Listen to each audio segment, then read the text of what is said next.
besig om te gesels oor trappe van vergelyking.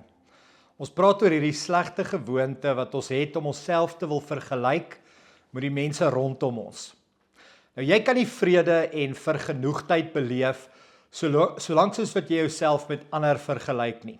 Daar gaan altyd mense wees met 'n groter Kan julle verlede week onthou die land van Hulle is ryker as ek, maarder as ek, slimmer as ek.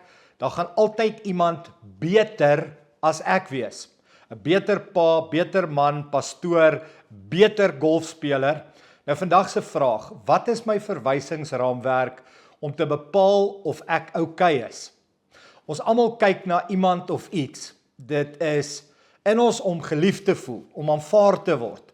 Te weet mense hou van my en ek maak dit. Nou na wie kyk jy? Wat is jou spieël?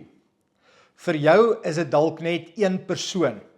As jy dit net kan regkry om hierdie persoon se goedkeuring te kry. Dit kan jou pa wees, ouers, 'n kollega, jou baas, 'n onderwyser. Dalk kyk jy na die area waarin jy bly, jou bure. As ek ook maar net in daai sekuriteitskompleks of daai estate kan bly. Dalk kyk jy na jou banksaldo of dalk kyk jy in 'n gewone fisiese spieël om te bepaal wat maak dat jy okay is. Nou reg deur jou lewe is daar 'n fluister, 'n stemmetjie. Nie die duiwel of die Here, dis nie godsdienstig nie. Ons almal het die fluister wat sê, ek wonder of ek okay is. Ek wonder of sy van my gaan hou, ek wonder of hy gaan kyk na my. Nou, Christendom gee vir ons hierdie verduideliking, wat hierdie fluister is, waar dit vandaan kom en na wie ons moet kyk en vra, is ek okay? In Galasiërs skryf Paulus oor hierdie onderwerp. Galasiërs 4 vers 4 tot 5. Maar toe die volheid van die tyd gekom het, het God sy seun uitgestuur, gebore uit 'n vrou, gebore onder die wet. Nou onder die wet. Jy moet glo dat jy gebore is om onderdanig te wees aan die wet van God. Dis op jou hart geskryf. Dis iets binne in jou wat sê 'n mens moet so leef. Dis net deel van jou. Jy weet dis iets wat verkeerd is. Waar kom dit vandaan? Dis geskape binne in ons. Die wet herinner ons dat ons nie goed genoeg is nie. Ons het foute. Ons maak dit nie. En as gevolg van die wet het ons insecurities. Dan probeer ons onsself te fix met vergelyking. Dit wat stikkend is hier binne in my sal ek herstel deur dit of dat te bereik. As ek net sy goedkeuring kan kry. Jy kan nie hierdie leemte binne in jou fix deur om jouself met ander te vergelyk nie. Al besit jy die ding wat jy dink daai leemte gaan vul, of bereik jy iets in jou loopbaan wat jy dink daai leemte en insecurity binne in jou gaan vul, gaan jy altyd wonder of jy goed genoeg is, want die probleem is dieper. Nou Paulus spreek hierdie wortel van hierdie probleem aan. Toe jy gebore was daar 'n breuk tussen jou skepper en jy die skepping. Hierdie breuk het 'n insecurity veroorsaak binne in jou en ons almal. En hierdie insecurity maak dat ons rondom ons kyk vir mense se goedkeuring. Selfs die suksesvolste mense wonder nog steeds of hulle okay is. Ons het geen idee wat die implikasies is van die breuk tussen ons en ons Skepper nie. Niemand, geen trofee, geen besitting kan hierdie insecurity binne in jou herstel nie. Nou Galasiërs gaan aan, Galasiërs 4 vers 4 en 5. Hy sê, maar toe die volheid van die tyd gekom het, het God sy seun gestuur, gebore uit 'n vrou, gebore onder die wet, om die wat onder die wet was, los te koop. God het iets gedoen vir elkeen van ons wat gebore is onder die wet. Ek, jy en ons almal om ons los te koop. Nou kom ek verduidelik dit vir jou so. Die waarde van enigiets word bepaal deur die prys wat iemand bereid is om daarvoor te betaal. Die waarde van jou huis word bepaal wat mense bereid is om vir jou huis te betaal. Jou waarde is reeds bepaal toe Jesus die prys vir jou betaal het.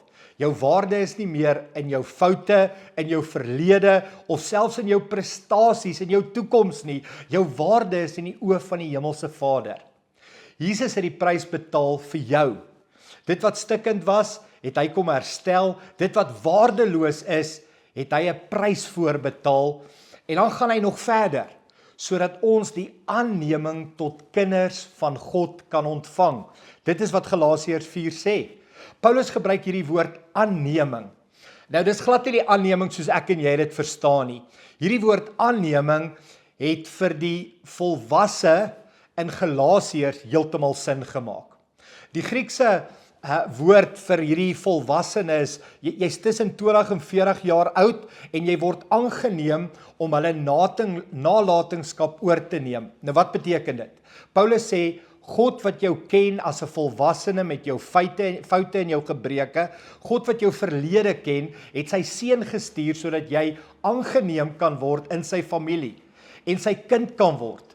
Nou gaan Christendom nie net meer oor eendag hemel toe te gaan nie, dit gaan oor 'n verhouding tussen die Skepper en sy skepping wat herstel is.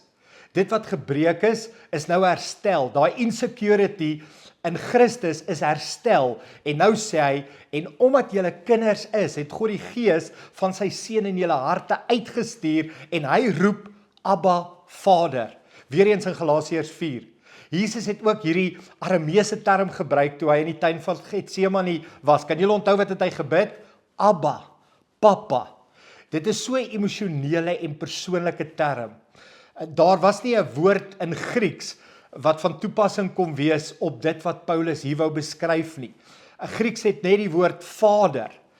Vader is te formeel. Abba beteken Papa. Dis nie net 'n koue transaksie van jy's vergewe en nou gaan jy hemel toe nie. Nee, is baie meer. Dis 'n verhouding wat herstel is tussen jou en jou hemelse Pa. Dis persoonlik, jy's aangeneem.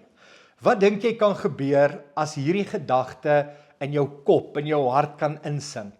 Wat sal gebeur binne in jou? Hoe sal jy na jouself kyk? Kan ek jou vra, met wie vergelyk perfekte ouers hulle kinders? Ek onthou toe klein Nicole gebore is, pas gebore, ek meen sy was so mooi geweest. Hulle is bitterlik lelik as hulle net gebore is. Jy kry nie 'n pragtige pasgebore nie. Niemand loop tussen die broeikaste en dink, daai een is mooier as myne nie.